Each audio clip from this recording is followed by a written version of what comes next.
What is going on, y'all? Gamers Goon back here today with your final NBA mock draft at this point in time. There's still some trades possible. If there is a big move, we will redo the mock.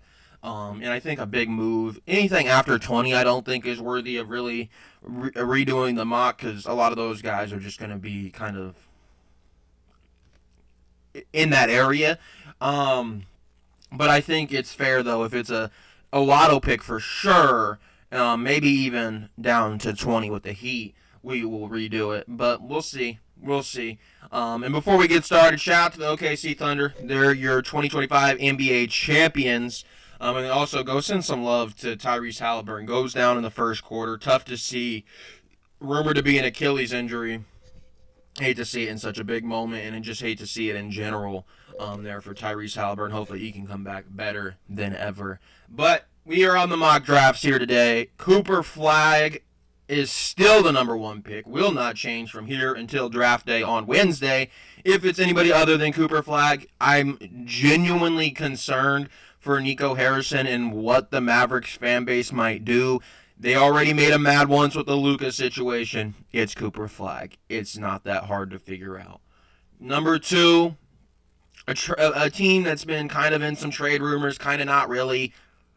Dylan Harper is ultimately going to be their guy. I get it that they have Fox. I get it they have Castle. You look at Fox, somebody that's been traded a few times now, a little bit, not necessarily older. He's still relatively young. But for this group, when you see Harper, when you see Castle, when you see Wemby, all like 1 or 2 year in the NBA guys, he'll be kind of the one that's the veteran of the group. So, I mean, you could see him being moved eventually, but Dylan Harper, you don't second guess Dylan Harper here. Might have to come off the bench. Maybe Castle comes off the bench. I'm not sure who does what, but they will make it work. Then we get to the 76ers. There's been some buzz that Ace Bailey's going to slide, doesn't want to work out with the Sixers, hasn't worked up with the Sixers at this point in time. A lot of questions around Ace Bailey, the character, bad influences from his agent. The player's good.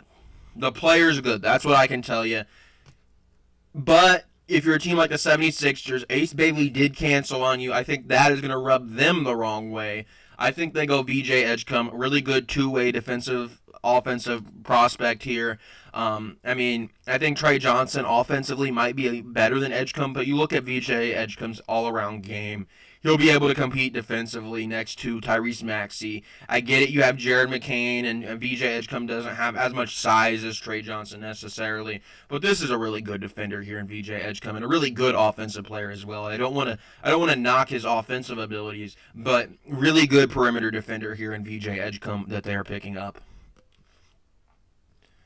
Then we get to the Hornets. Hornets, kind of interesting spot here. I don't think we're going to do... we'll have to do trades because I don't think the Nets will actually pick 4 times. But the Hornets here... I think the Hornets are a team that just... They're not going to take... I don't think they're going to take Ace Bailey the more I think about it. I do think you need a big-time scorer, scoring option on this team. I look at Ace Bailey, kind of some of the off-the-court issues at the moment, kind of giving him a bad rep as kind of this headache of a player. You have LaMelo Ball, who's a little bit of that as well. I think they're going to go the safer option. They're going to bet on the offensive upside of Trey Johnson. They're going to bet on the hypothetical defensive upside of Trey Johnson. I think Trey Johnson here has made a really strong case to be that 4th guy off the board, especially with the questions surrounding Ace Bailey at the moment.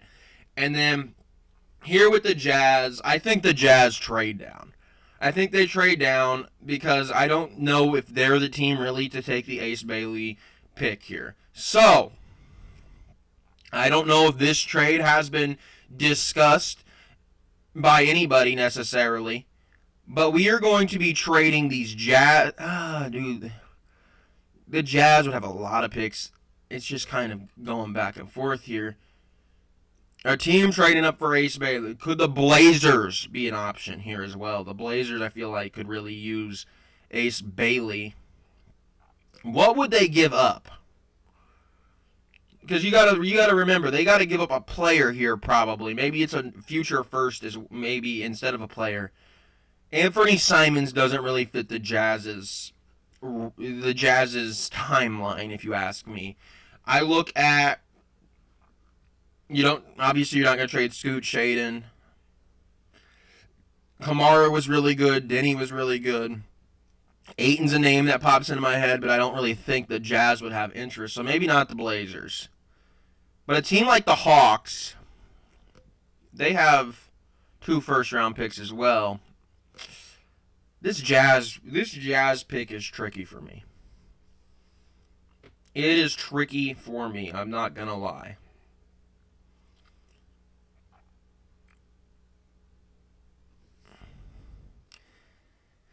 Because I'm trying to think of teams out. I mean, these 3 teams would love Ace Bailey. They would love Ace Bailey. Does anybody else have enough firepower to move up for Ace Bailey? Toronto, I feel like, would potentially draft Ace Bailey. The Nets are a golden team. I know it's going to give a lot of picks here to the back to the Jazz, but we're going to be giving 8 back to the Jazz. I think this is the thing that makes the most sense in my head. And we're going to give, you know what, you're trading up for Ace Bailey. We're taking your 19th pick here. And the Jazz might be extremely active with 19 and 21 to move up. Maybe even throw in a second rounder. But I think you could see a team like the Nets really gamble. They have the draft capital to do so here. They have a lot of picks in this draft. I don't expect them to pick all of those picks. You could see a team like the Nets really gamble here because you look at this Nets team, Cam Johnson, Cam Thomas, that's pretty much it. D'Angelo Russell's there, I guess. But you don't have a star. You don't have a guy with that star upside, really. Cam Thomas has kind of been in the Kobe White role where he's a star on a team that doesn't have a star. He'd be a really good 2, not the number 1 option. Cam Johnson, a guy that is seemingly in a lot of trade talks at the moment, really good stretch player there at the 4. I think here you trade up for a star. You're not confident he's going to make it to 8. You're going to have to pay the tax of trading up for a star rather than just trading up. I think there is a difference when there is a star caliber player. Everybody knows who you're trading up for here in this situation, and they're trading up for Ace Bailey. Ace Bailey, I don't think I've ever projected to go to the Nets because he's usually just a lock in that top 4. But with the rumors around Ace Bailey and kind of his unwillingness to work out with teams, I think a team here in the Nets that isn't in the Ace Bailey territory might be able to make at least a good package to move up if the Jazz are willing to do so. So here's the deal. Ace Bailey heading to the Nets. I think that would be a good move for the Nets, personally. I really do. We get to the Wizards. The Wizards, man, they're a fun team, right? Because you have Alex Sarr, who you could run to the 4. Kamal Malawach is interesting. I think I'm leaning against it at the moment just because I look at this team here and there's really no true playmakers. Jordan Poole's there. Bub Carrington's a good upside guy. I was impressed with him, but I don't think he's a guy that you really trust to be the point guard of the future. I think he's more going to play shooting guard long term potentially. So here I'm looking for a good facilitator, a guy that could run the show.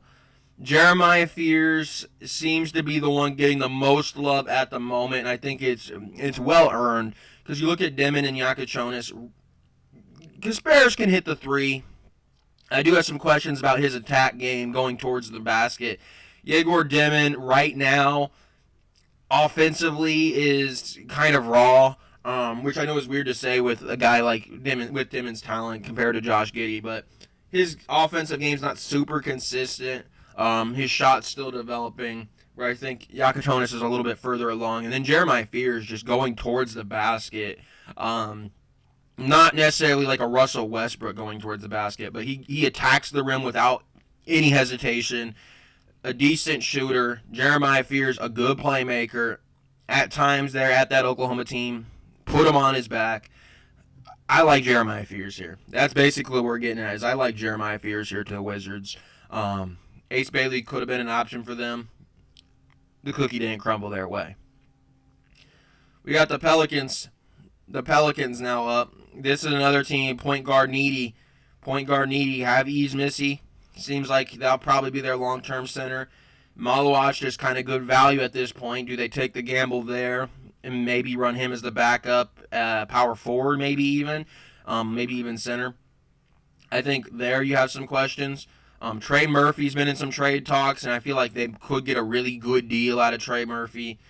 I'm going to give them the flexibility to move Trey Murphy. I really like him on the wing, but when you got a guy like Conkanipple that is a really good wing player as well, 3-and-D guy, I think Conkanipple will provide you not necessarily as high of caliber as Trey Murphy, but Conkanipple can provide. He might be better than Trey Murphy, but he provides you kind of that role there on this team where it gives you the flexibility to move Trey Murphy for the big package of a first round or a couple first rounds or whatever that you see like a Desmond Bane go for. I think Conkanipple is one of those guys also that could at one day gain such a big return because he's a guy that can fit into almost any system. You don't have to really worry about getting him touches.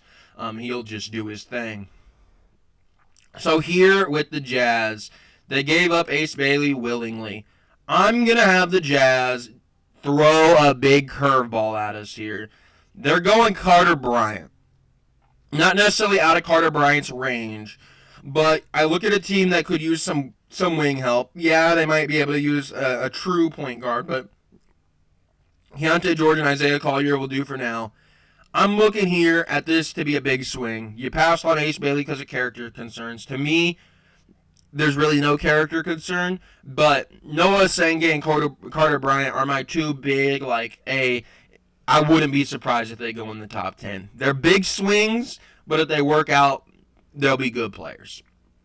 Carter Bryant, obviously somebody that's really active defensively, only scored 6.5 in college, just wasn't really too involved with that Arizona offense. And that does worry me because I have a guy on my team in the Bulls, Dalen Terry. These Arizona guys, they're kind of a coin flip on whether or not they'll work out simply because offensively, you're not going to see too much at Arizona, so you don't really know what you're getting on the offensive side. But the defense is good with Carter Bryant. It checks out. And I think you'll see a team like the Jazz here who kind of has a good youth movement going through their team take a big swing on a guy like Carter Bryant here. So Carter Bryant is the answer at 8. This is going to be the Raptors. The Raptors to me, man. Shout out to the guy that left me a comment the other day. I think it was yesterday.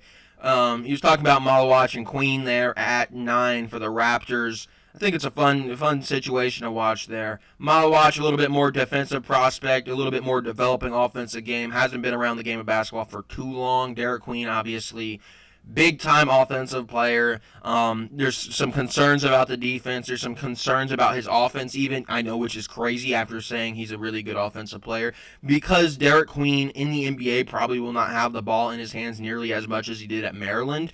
There are some concerns on what that's going to look like for Derek Queen. And I get that there's two gambles, and I think I would be more willing to draft Derek Queen if I'm looking for who's more likely to pan out. I would assume Derek Queen is.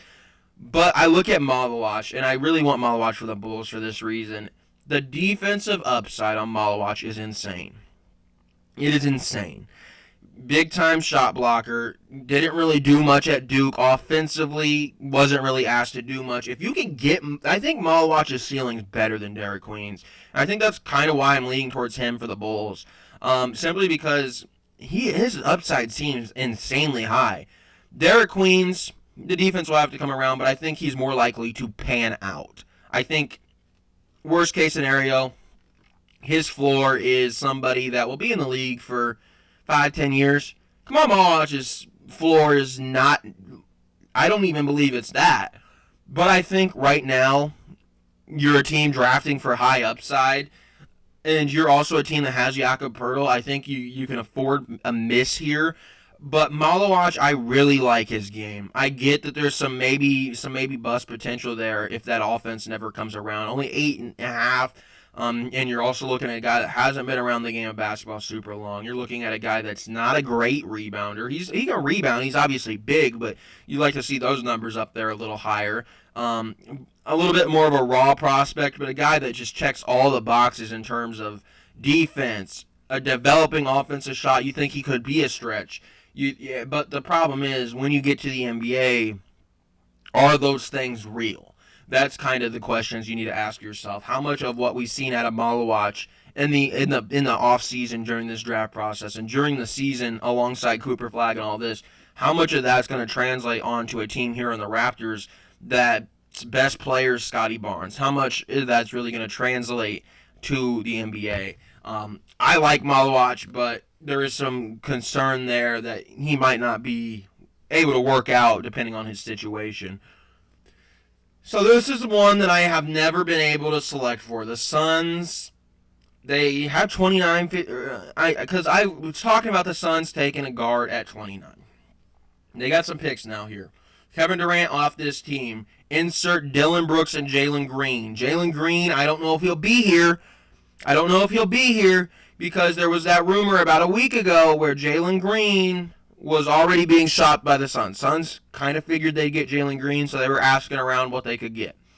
So, with that being said, I look at this team. I still think they need a true point guard. Devin Booker, Bradley Beal, Jalen Green, Dillon Brooks. I still think they need a true point guard. You have an opportunity here with Kasper Shakashonis or Yegor Dimon to give you true playmaking at that position. But I also look at a team that just traded away Kevin Durant, doesn't have a really long-term wing option. Maybe Devin Booker can play some. He can play some three. But you look at the bigs, the power forward centers, some questions there as well. Here, I'm going to be honest. Kasparis would be a good pick here. But for me, I'm just taking a swing for the fences because this team is so confusingly constructed at the moment. They're going to need to clear up some guards. They're going to need to clear up some stuff. I'm going the highest potential on the board, and that's Noah Esenge. I think Kasper Shakashonis would make a lot of sense here as well. But Noah Esenge, huge potential. He's a guy that a lot of people think could become one of the better players out of this class. But I do think there's a lot of swing and miss here with Noah Esenge. But he's a guy coming over from France that is one of the younger players in the class. He's shown a lot of good stuff on both ends of the ball. Really long, lengthy guy. I think he is. I think if you're in the position of the Suns, you can't really just take the best fit maybe in Kasparis and what you kind of need. I think you just need to take a big swing. I really do. The Suns just until they kind of figure out what that roster construction is going to look like, and if that is their roster construction going into draft day, I'm not super confident that they would take Kasper Shakashonis in that situation. Speaking about teams taking Kasper Shakashonis, I know that Blazers fans probably don't want another point guard. I really do, because you have Scoot Henderson, you have Anthony Simons, who might be getting traded, Shaedon Sharpe, obviously, at the shooting guard position, Denny Avdija, who can work with the ball in his hands, Toumani Camara. I look here, I'm like, yeah, they went clinging last year, they went defense. I still think this team is lacking a true playmaker, so ultimately, I know some Blazers fans, I know my friends that are Blazers fans want to draft Asa Newell. I think guard makes the most sense here. Scoot Henderson has not been what you've expected. He's coming off the bench as a sixth man. Obviously, that will clear up with Anthony Simons coming, and obviously Scoot's looked a little bit better last year. But I still think you need a true playmaker. Somebody that can come in there, throw lobs up to Klingon, throw the lobs to Shaedon Sharpe, and really just help facilitate and not necessarily be a big-time scorer, a guy that could hit some big shots here for you. That's why I'm leaning Kasper Shakashonis. I think here, decent three-point shooter. You're looking at a really good playmaker. You're going to have some headaches with the turnovers, but you're going to get that with both of the really big playmaking guards here at this point. But I do like the offensive game of Kasper Shakashonis better than Yegor Dimon. I'm giving KJ the edge here. Shout out to KJ. Repping Illinois as we speak. KJ, going to be a lotto pick. Lock it in. I have a very strong feeling that if he's on the board for the Pacers, or not for the Pacers, Shout out to them. Just lost the NBA championship. But if they're here for the if he's here for the Blazers, I expect him to go. The Bulls, Yegor Demin, a guy a lot of Bulls fans kind of could be a little concerned about. Josh Giddey on the team. Yegor Demin, though, is somebody the Bulls have worked out. You look at Danny Wolf, the Bulls have worked him out. Asa Newell, the Bulls have worked him out. And then I don't think we've brought in Cedric Howard, but Drake Powell, another one the Bulls have brought in. We might have brought in Cedric Howard. I can't remember. Here, though, I'm going to be honest. I would like a Derek Queen. I know you worry about the fit because you need the defense. Behringer on the board, also another option. Sorber. I would like Derek Queen here, but I think really the Bulls are going to, and I think it might be better off long term looking to trade down here. I know there hasn't been too much buzz about the Bulls trading down simply because the options seem to be getting better and better.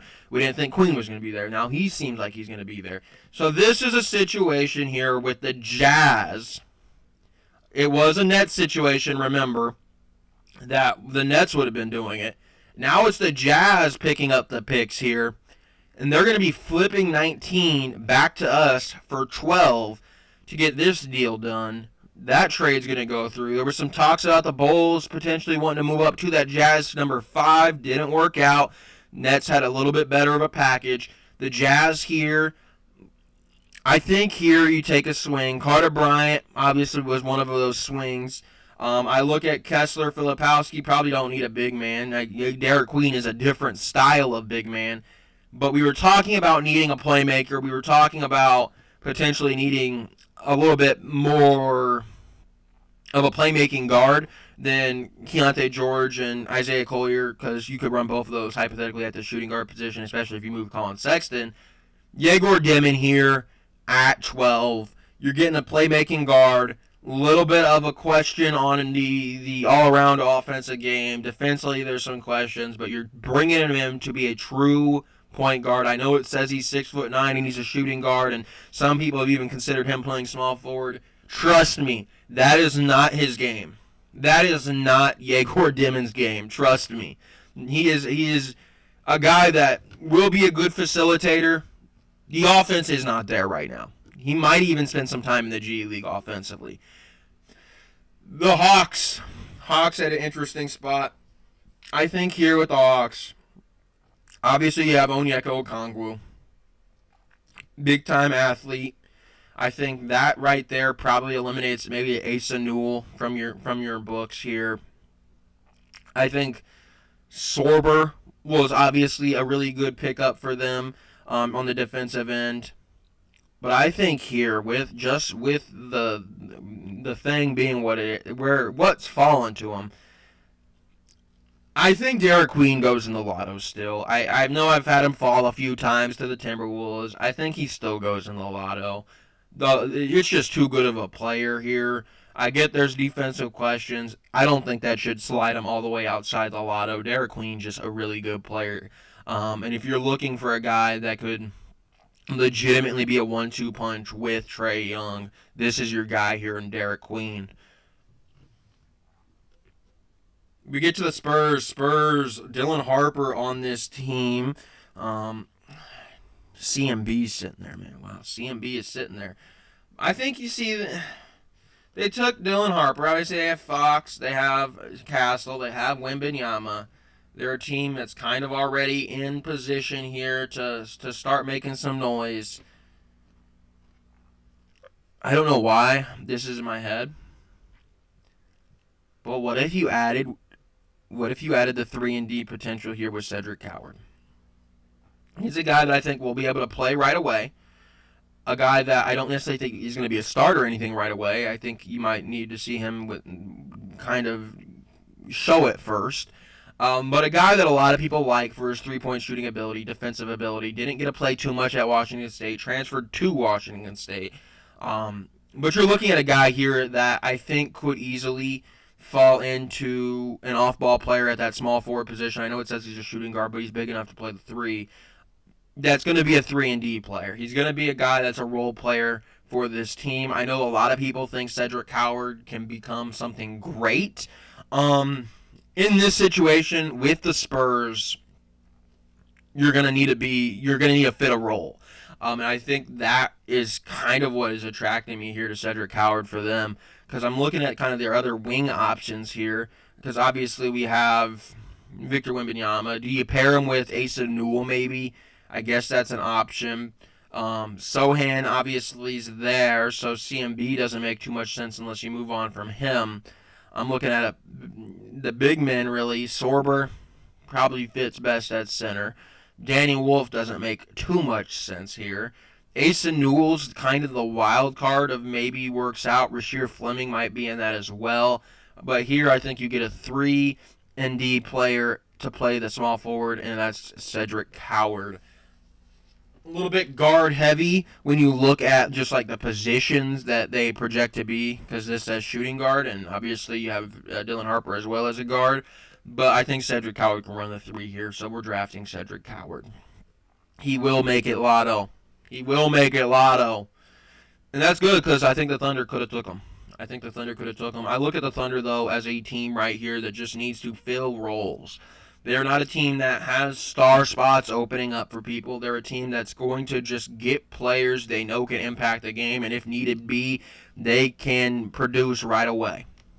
And I think that's where you see somebody like CMB go. CMB going to a team in the Thunder, just won a championship. Once again, congratulations to them. But going to a team here in the Thunder, just won a championship. Your calling card to get on the court is to be what Alex Caruso is, just a little bit bigger at 6'7". You're going to be asked to guard some 3s, 4s, 5s. A little bit maybe questions on whether or not he can guard the 5 at 6'7", but you're going to have flexibility defensively, which I think he definitely does. One of the better, if not the best, defenders in this entire class. We get to the Grizzlies. Grizzlies are an interesting one. John Morant, Scottie Pippen, Desmond Bane's not here. They have Cole Anthony here. They have KCP here. I still think they need a wing with that group. Jared Jackson, Zach Edey, Santi Aldama, G.G. Jackson, Brandon Clark, all guys I don't mind. I think here I'm looking for a wing, a guy that can run maybe that 3 for us. Obviously, we have a lot of power forwards as well that are really good.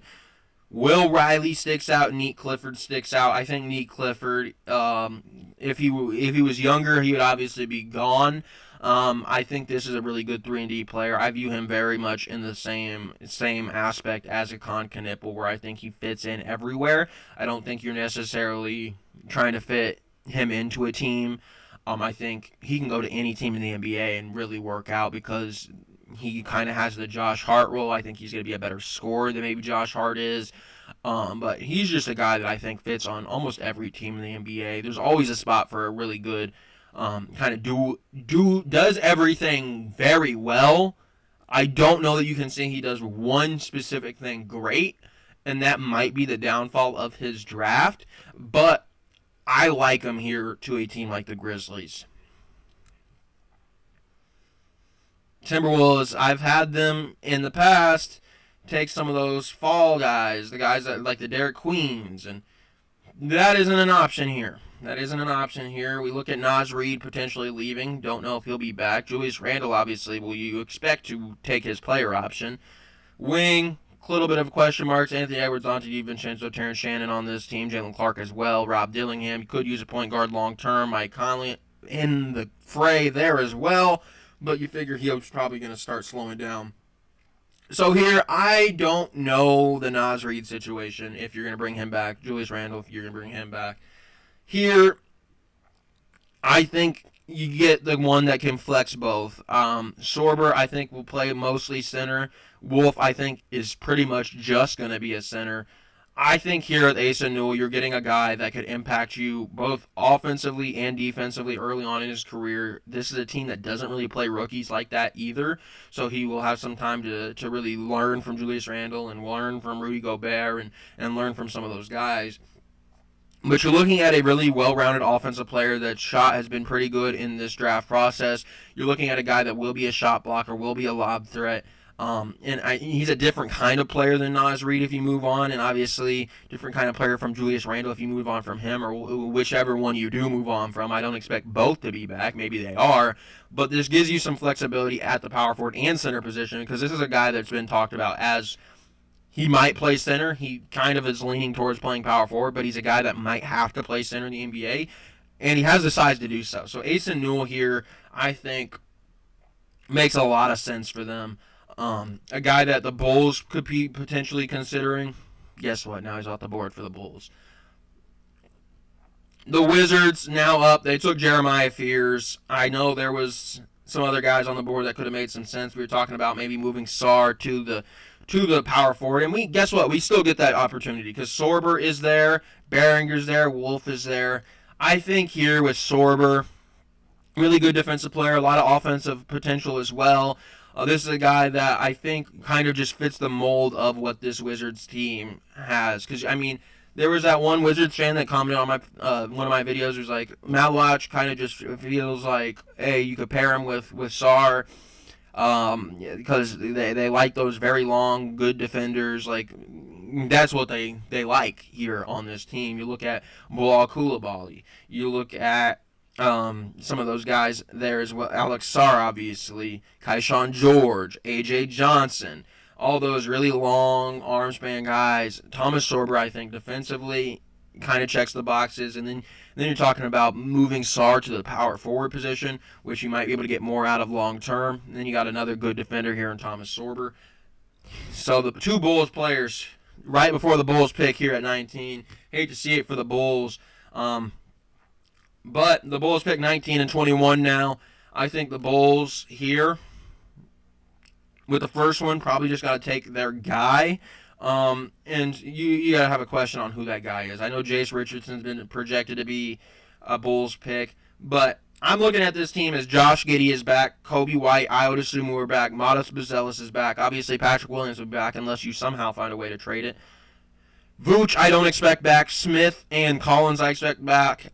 Phillips, I expect back. Dalen Terry's going to be back for at least a year. Kevin Huerter is going to be back. And then you're going to try. Trey Jones needs to get re-signed, or he's going to sign somewhere else. Javon Carter, Lonzo Ball, two guys in trade situations potentially. THT, probably not returning. Matt Thomas, I don't even remember if he's even on the roster, to be honest with you. So here you're kind of just figuring out what you do with Modest, I think, with this pick. Obviously, one of these picks have to be a center. And I think here, if Newell was there, Asen Newell was there, you probably go him and you shift Modest to the 3. But he's not there. He is not there. So I kind of want to go Rasheer Fleming here. I know he's an older prospect, but he has a little bit of spacing to his game, can hit the 3 ball. Good defender, really good defender, actually. Let's see some player comps. I hate these player comps, man. These player comps suck half the time. Yeah, Paul Millsap to his game, yes. This is a guy, though, that in this situation, with the limited shooting that you've seen from Modest, I think it might be a case where on offense, Fleming runs the 3 and Modest runs the 4, and then you're going to see on defense them switch, where Modest might guard a 3 and Fleming might guard a 4, or vice. I don't know. I think Fleming's one of those guys, though, defensively, you're going to be able to match up against a Kevin Durant. You're going to be able to match up against some of those guys that you have some questions about. But I think here, though, you're getting spacing, you're getting a good 3-point shooter. He's a guy here that I really would be very interested in here.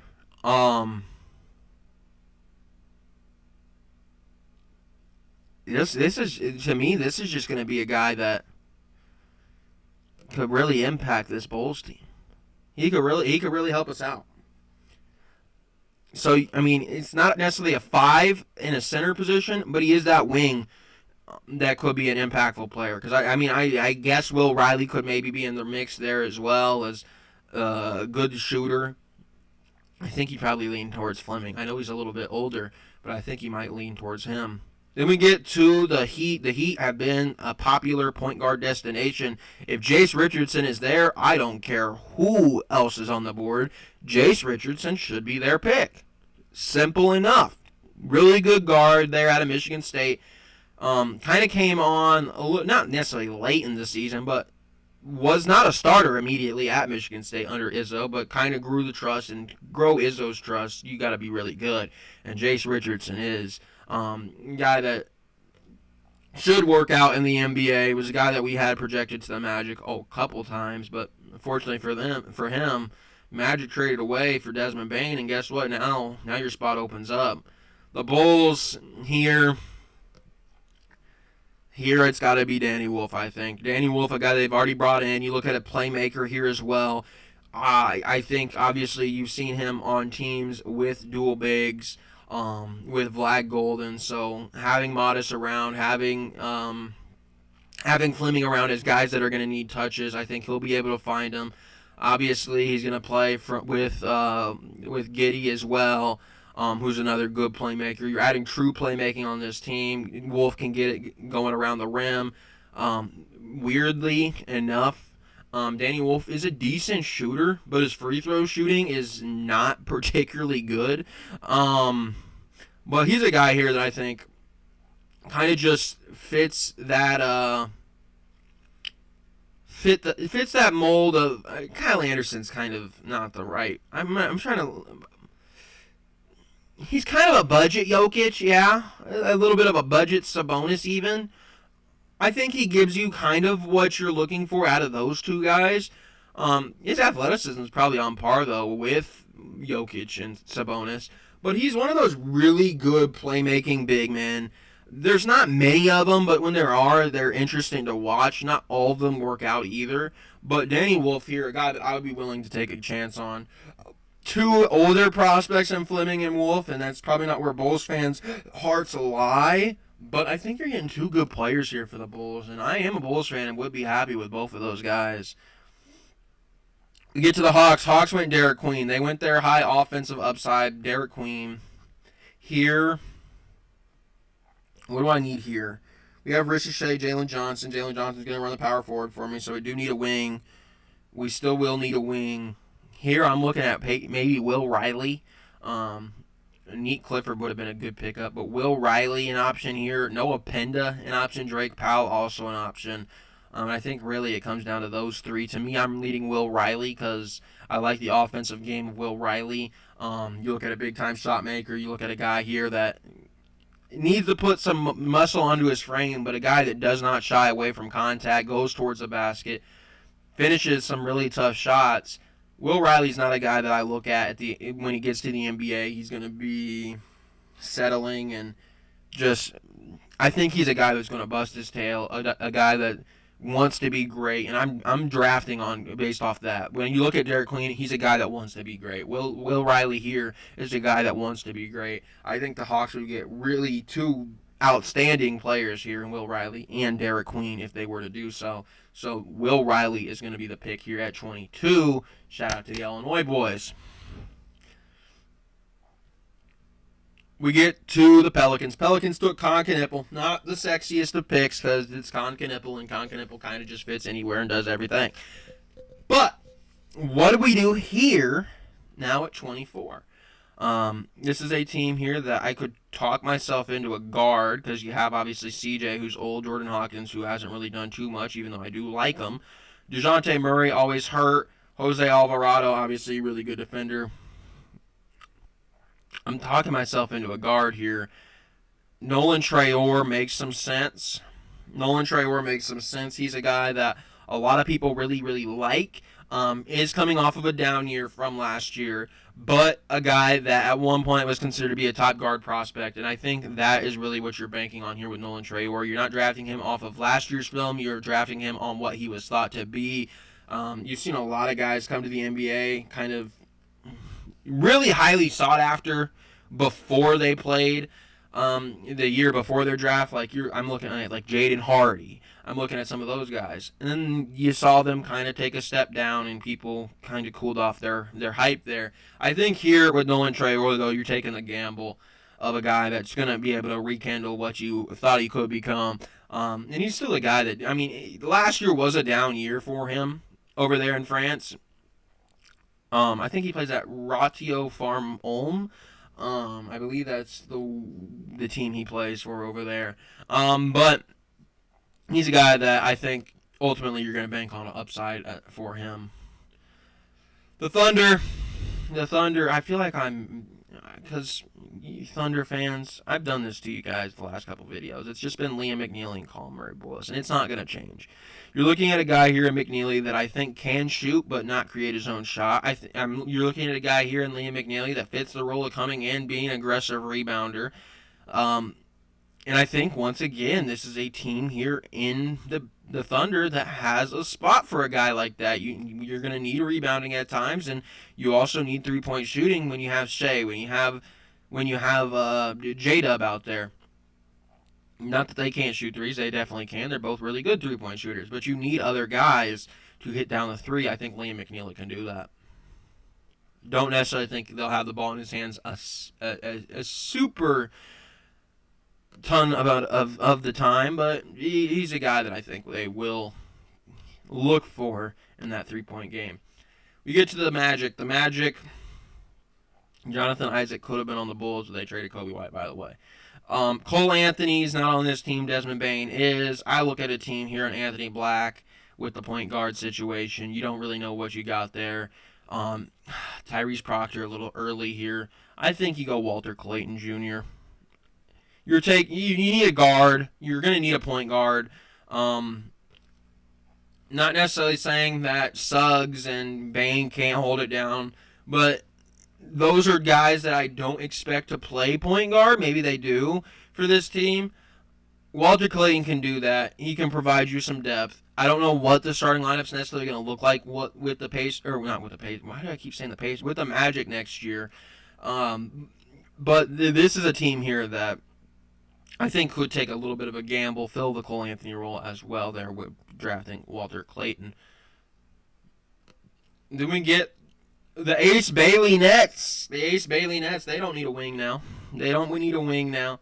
Day'Ron Sharpe could be on his way out, so I think one of these picks are going to be Jean Beringer, really high upside defensively. Look at a shot blocker, offensive game.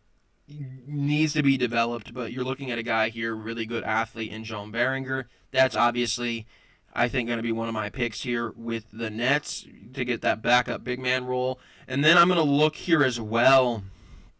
We drafted Ace Bailey. I might be looking at a playmaker. Ben Seraph is probably the next best playmaker on the board. I think Ben Seraph's got to be the guy. You look at Seraph in some of his stuff that's going to be brought up here in a second. He has some playmaking to his game. Denny Avdia, a little bit of playmaking. Yeah, Ratio Farm I think is where Trey Orr played as well. Manu Ginobili, probably more likely than Halliburton Doncic. But this is a guy that has playmaking to his game. Tyreek Evans, Jared Culver, Manu. It's a guy here that has playmaking to his game. You look at Beringer. Obviously, Bailey's going to create his own. But you need some playmaking on this team. And Ben Seraph at this point is probably the best playmaker left on this draft. So Ben Seraph is going to be our guy here at 27. All right, we get to the Celtics. The Celtics, I think... The Celtics are interesting, right? You have Tatum, you have Brown. Tatum's going to be hurt. Probably not going to play next season. Pritchard, you have him. Drew Holiday's been in trade rumors. Derek White, you have him. Is he going to stay on this team? You look at a guy in Jordan Walsh defensively. Will he be able to take a step next year with Tatum out, maybe getting into the rotation? Porzingis been in trade talks. Cornette's going to need money. Al Horford might retire. This team I'm going to be honest, just needs to find a big-time swing. Because next year, it doesn't look very good for him. So here to me, I guess you can make a case for Reynaud, and you can make a case for Kalkbrenner. Here to me, though, I think you bank on one of the younger guys here. It's between Powell and Pinda. And for me, I lean Powell. And that's because the Bulls have talked about Powell simply. And I'm looking at a guy here that can defend well, has the long wingspan, is a three-point shooter. He's a guy that can come in and impact the game right away. A guy that next year on this team will be given some leeway to go out there and do what he wants because It's not going to be a very good team if some of those trades happen. I mean, if it's only Tatum out, it's a team that can compete, I guess. But a lot of like the rumored Drew Holiday moves, the Kristaps move, all those moves, if you lose those guys, it's not going to be a very competitive team. Drake Powell here is going to be my pick, and a guy that kind of fits the timeline of, hey, we're going to let you develop this year, and then 2 or 3 years down the line when Tatum's ready to go, I mean, he'll be ready after next season anyways, but when we're really ready to compete again with Tatum, you're a guy that could be hitting your stride as that 3-and-D kind of player for us, and you could get a lot of time there on the court. All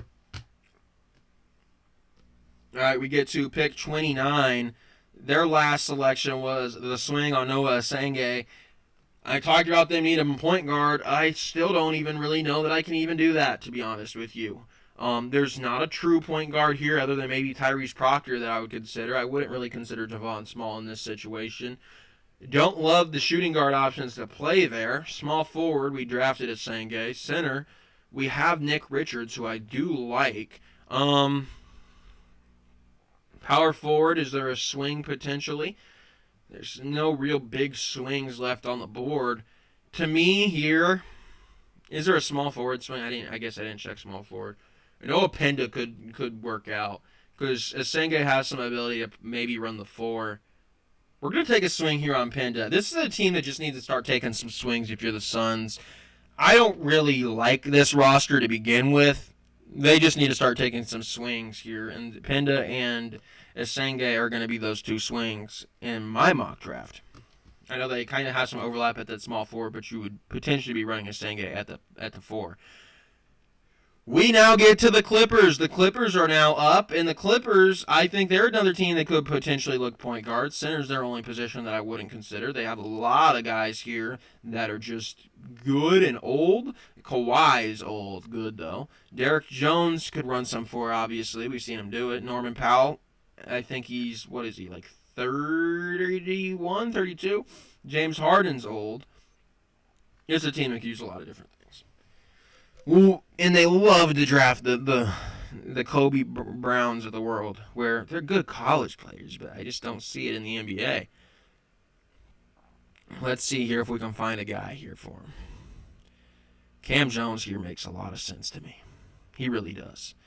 I'm looking at a guy, big-time scorer, fits the mold of kind of what they're looking for. James Harden, obviously older. Kawhi Leonard, obviously older. He just feels like a guy that they would target.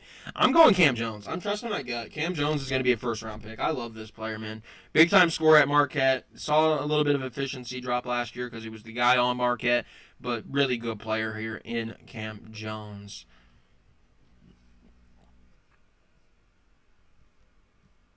We get to the Timberwolves. They took Asa Newell. I think here you got to look at a wing. A small forward, potentially. Hugo Gonzalez is around, which is interesting. Adu Thero, somebody I really like, and it actually kind of does fit this team as one of those. I mean, they have like their Anthony Edwards and like their big-time offensive guys, but you're looking at defense, and you're looking at McDaniels. You're looking at some of their defenders. He plays really good defense, Adu Thero. His three-pointer's not there. I don't know if he'll ever get there. He's going to be more so going towards the rim when he has the ball in his hands. But I think defensively, you get Adu Thero on a team like the Timberwolves, it would be a good situation for him and a good situation for them. So we get to see the Celtics. They're back up already. Hugo Gonzalez is kind of the interesting one here. He's kind of the interesting one that I don't really have a guarantee for. Maxime Reynaud is somebody here that would make sense if you move on from Kristaps. Same thing with Kalkbrenner.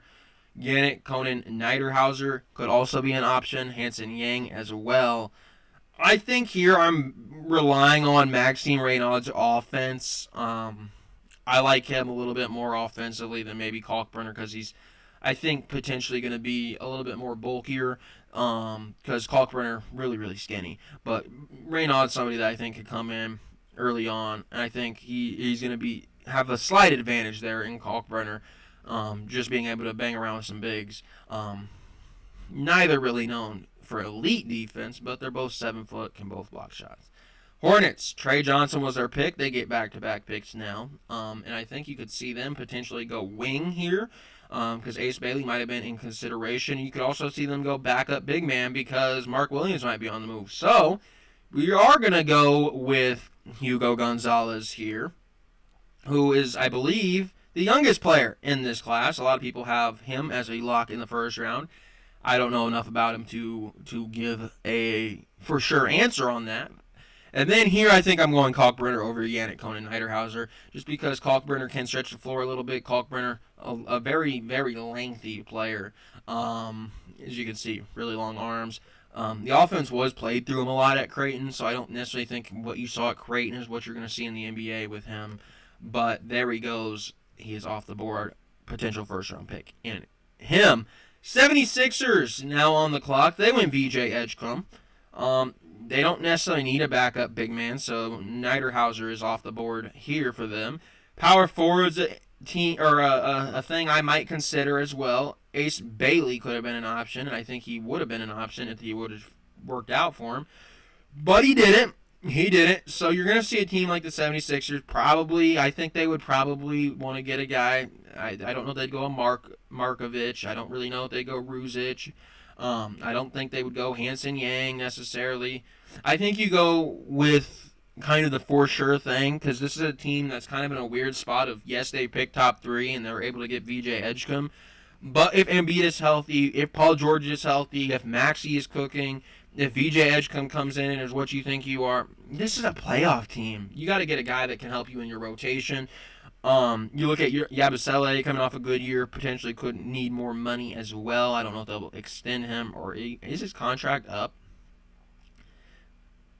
I think he has another year. He might have another year. They might need to re-sign him. I'm not sure. But Yabusele coming off a good year. I think you got to get another big man there. Not necessarily a big man, but like a power forward center combo here in Johnny Broome, who I know can play at the NBA level immediately. A guy I'm hoping could fall to the Bulls, but he doesn't in this situation. Here we go. We have the Nets up again. Ace Bailey, Behringer, Ben Seraph even. What do we do here? We did our guard. We might double up on guards here, to be honest with you. We did our guard. We did our wing. Don't love the guards long term. Keon Johnson, somebody that's interesting, has a lot of wings on this team. I think you go guard again. Chaz Lanier's looking at me as a potential 3-and-D guy. I think he's a guy that could fit a role immediately. But at this point, you don't have the option to wait for immediately. Like, I'm not going to pass on him because he's ready to compete right now. I think Chaz Lanier is a good player. I'm going Chaz Lanier. Had a big year at Tennessee. I think he'll be a 3-and-D player at the next level. Pistons, this is their first pick. What do I see them doing? They have Duren, they have Beef Stew, they have Paul Reed. They don't necessarily need a center. Power forward potentially with Tobias Harris. Bobby Klintman hasn't really done too much in the NBA just yet. Ron Holland there. Osar Thompson there. A lot of good guards here. Cade Cunningham, Jaden Ivey, who you'd hope to have been a little bit better, but still a solid NBA player. Tim Hardaway has his days. Malik Beasley coming off a good year. I think here you would probably look for a power forward or small forward here. Let's see if there's a power forward. Do we go Markovic here? We might go Markovic here. Eric Dixon, somebody I like, probably not in there. How old is Markovic? He's 19. We're going to go Markovic here.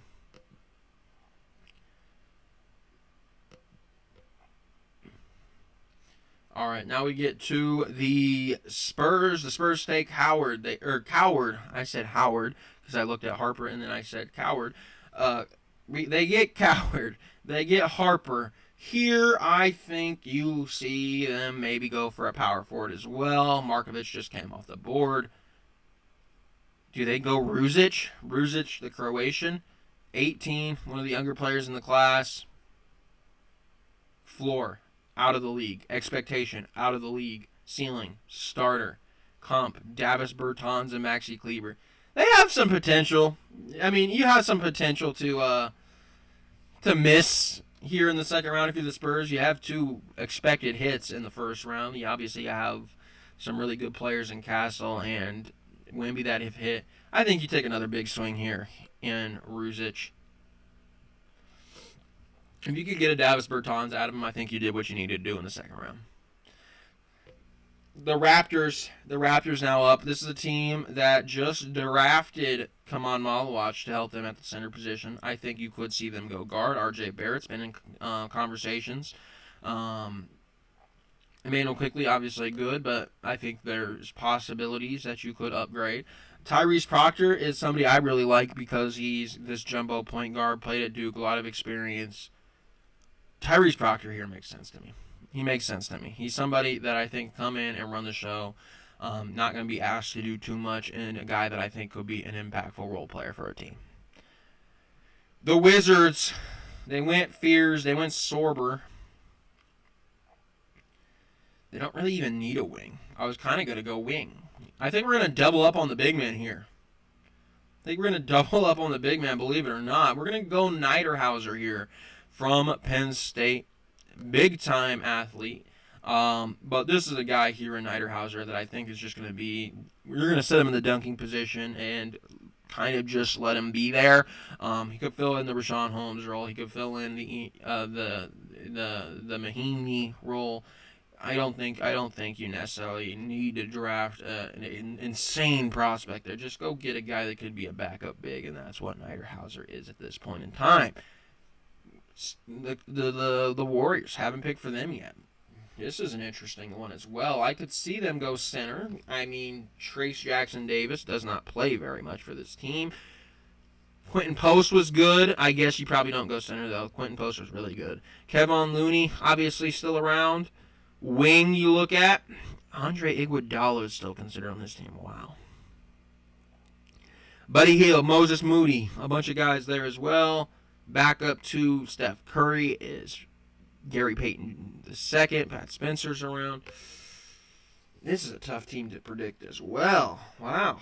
Jameer Watkins, potentially. I think I want to go with a small forward here. Alex Tui makes some sense to me. Played in the Australian game.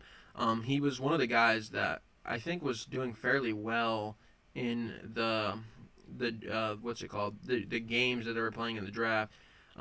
Jake LaRavia here. If you could get that in the second round, a good shooter. Team that's known to have good shooters. Alex Tui here, worth a little bit of the reach there, potentially. At this point, nobody's really a reach, though, to be fair. So, if you're looking for a three-point shooter, it's kind of what the Spurs have been known, or not the Spurs, the Warriors have been known to do. Worth a shot. Kings, oh my goodness, the Kings have a disaster of a roster in front of them. They are the Chicago Bulls of 2021. DeMar DeRozan. Zach LaVine. Keegan Murray's all right. Speaking about Jake LaRavia, there he is. Big men, yeah, Sabonis and Valanciunas. I think there's a need there for maybe another big man to be a backup. Is it Hanson Yang? Is it Rocco? Eric Dixon, somebody I like. I think here we're going to go Hanson Yang.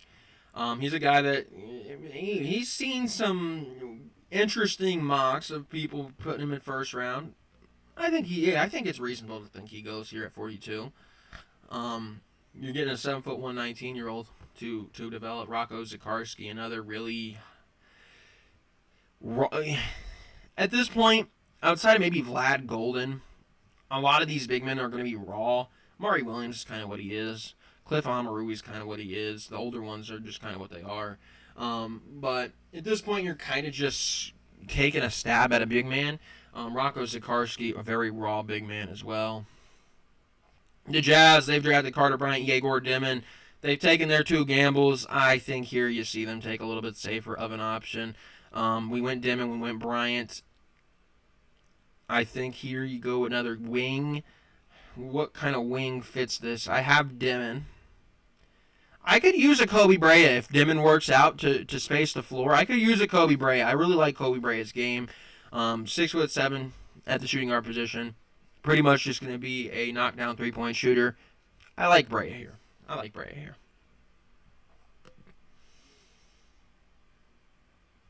Let's see. The Thunder, CMB, Liam McNeely. This pick, I'm going to go off complete upside. I'm drafted off upside. This is not another guy that can come in and impact. We've taken the 3 and 4 position. We have Topic. We don't need to worry about that shooting guard. We might be able to maybe use another gamble there. We are losing Jalen Williams, the center. This is going to be Rocco Zikarsky, I think. I don't think I'm going to find a shooting guard here that I really want to take a gamble on. I just want a high upside player, and I'm not really going to get that at this point in the draft. So we're gonna try to do the little bit raw prospect, see what we can get out of Zikarsky. Maybe he can become a good defensive player in the NBA, one of the younger prospects in the draft as well. The Bulls now up. They went Rasheer Fleming, Danny Wolf. There's been a lot of talk about the guard position for the Chicago Bulls as well, trading guys. I think here you see the Bulls possibly move for a guard. Jameer Watkins could run a little bit of the 3 and 4, or not the 3 and 4, the 2 and 3. My apologies. John Tonji is an option as well. Hunter Salas, a guy I really would like the Bulls to take a look into. Ryan Nembhard, I got the FOMO of missing out on Andrew Nembhard. But here, is this Bryce Williams? I didn't realize Bryce Williams was in this class, which he must be because this is updated. I think Jameer Watkins here. You're getting once again, the Bulls just going with the older player strategy here. But I think this Bulls team is at a spot where, yes, you could take the big gamble, but I don't necessarily know that that's what they're going to do. The Magic took Walter Clayton. I think that the Magic could potentially. So what did they move? They moved Casey, so they could use a wing. I know they have Bane, but they still could use a wing. Maybe a small forward. Hunter Salas could actually, unironically, be an option. Kobe Saunders available as well. Older side of things. R.J. Luis as well. R.J. Luis, a guy that I like offensively.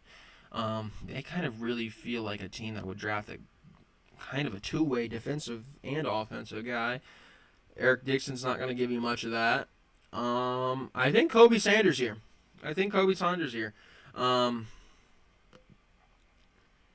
At this point, these are guys that are probably not going. They're probably going to spend time in the G League. As you can see here, does a lot of things well. But I think here you're just going to go get a guy that is, for the most part, a pretty overall good player, not a great player here in Sanders. A guy that could work out potentially, be a good wing option for you. Let's see here, the Bucks now up. Wow, I haven't picked for them either. A lot of names, no true backup point guard. A lot of names, no true home run of a center. Brook Lopez. Yippee. So excited. Is there any swings here at this point that I could take a gamble on? Ulrich could be a swing. I don't know anything about this Greek player. Let's see what some of his comps are. Fanspo has him at 107. Unreal highlight tape, unreal low light tape. So this guy's like huge boomer bust, apparently. I have no idea about anything with this guy, by the way. A 6'9" forward with this much skill is an undeniable first-round pick.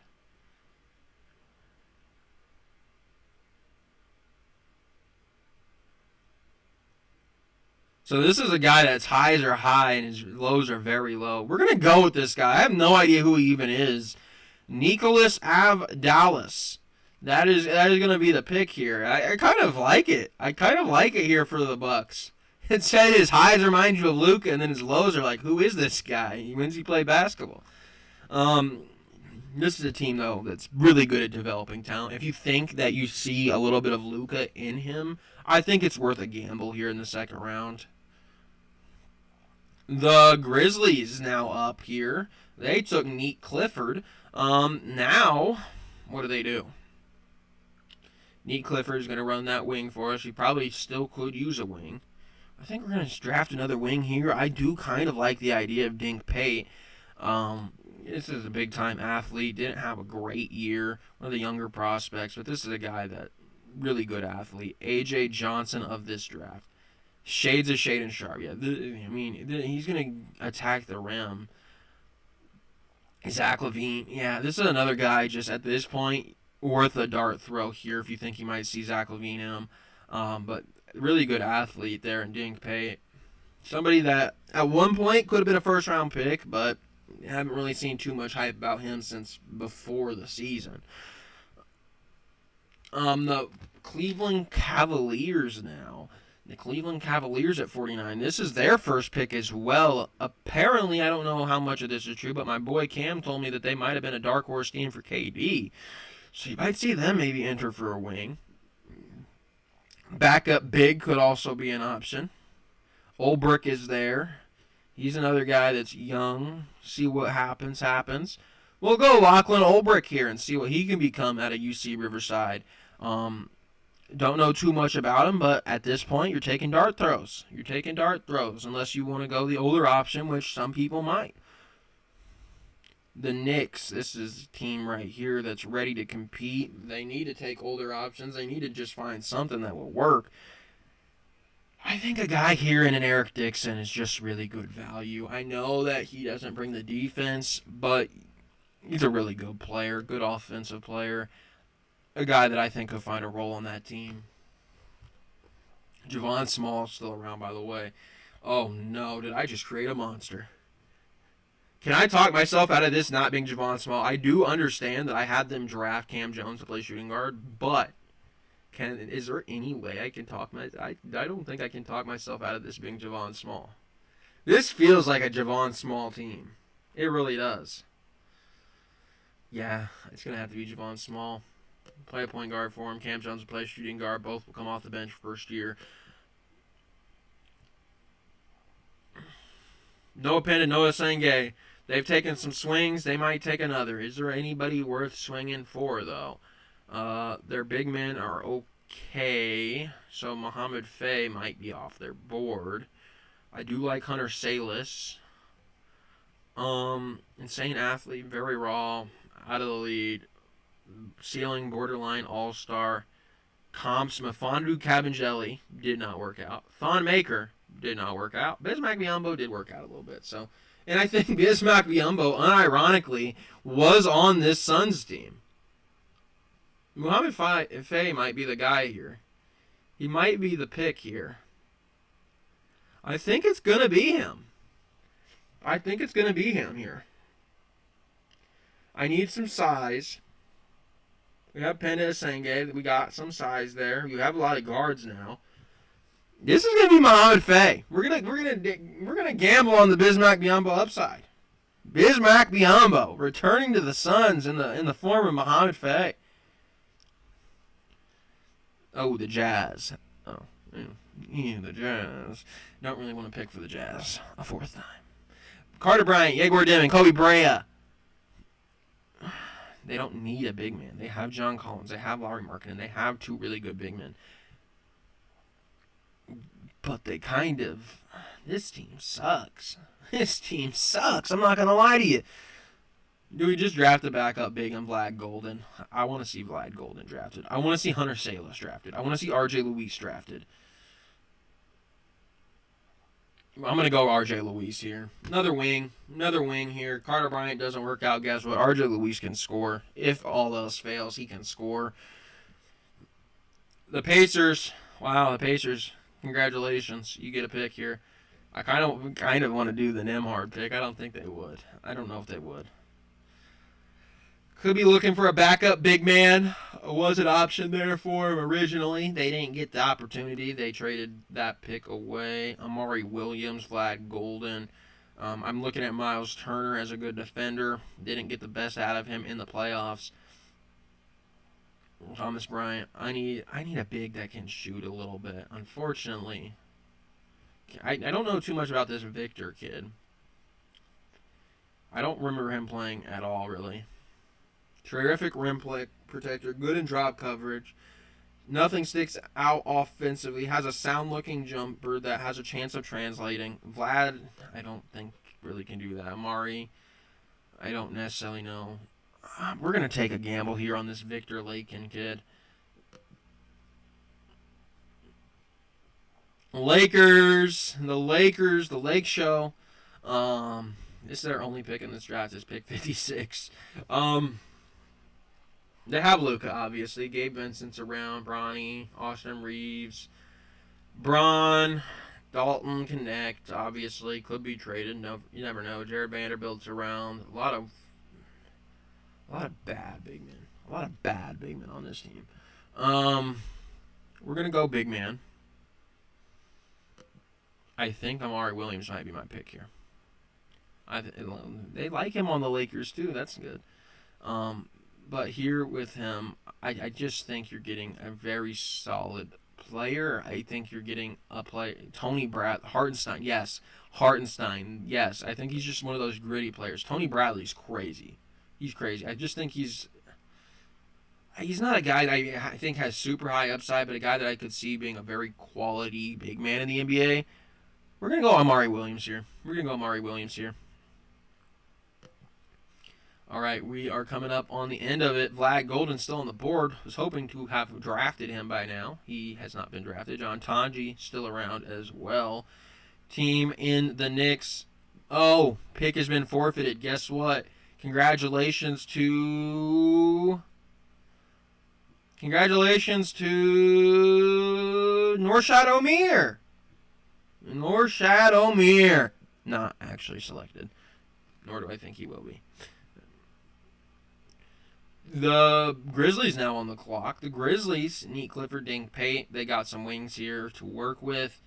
Maybe go backup guard here. Hunter Salas can run some guard. Will be a good three-point shooter off ball. I really like Hunter Salas as a player. John Tonji's still around. Crazy. No Johnny Davis like up like rise for him. Sion James still around as well. Team here in the Magic, Walter Clayton, Kobe Saunders. Maybe for this could be a Vlad Golden spot because there's been some Goga news about maybe moving on from him. Mo Wagner, I believe, is coming up on his deal. Yeah, we're gonna go Vlad Golden.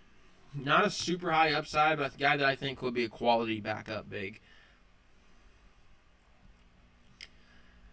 Then we get to the Cavs. Congratulations, Ty Jerome's going to make a big bag this offseason. Donovan Mitchell, Dylan Tyson, you like long-term potentially.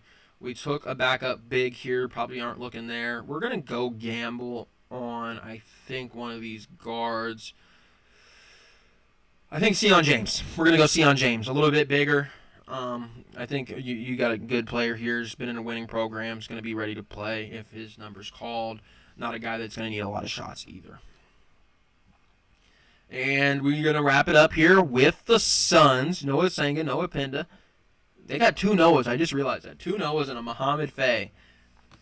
Wow, it's so inspirational, man. So inspirational. You know what? I, from the beginning, said this team needed a guard. Here's our chance to draft one. We're taking Ryan. No, I don't know if I could go Ryan Nembhard.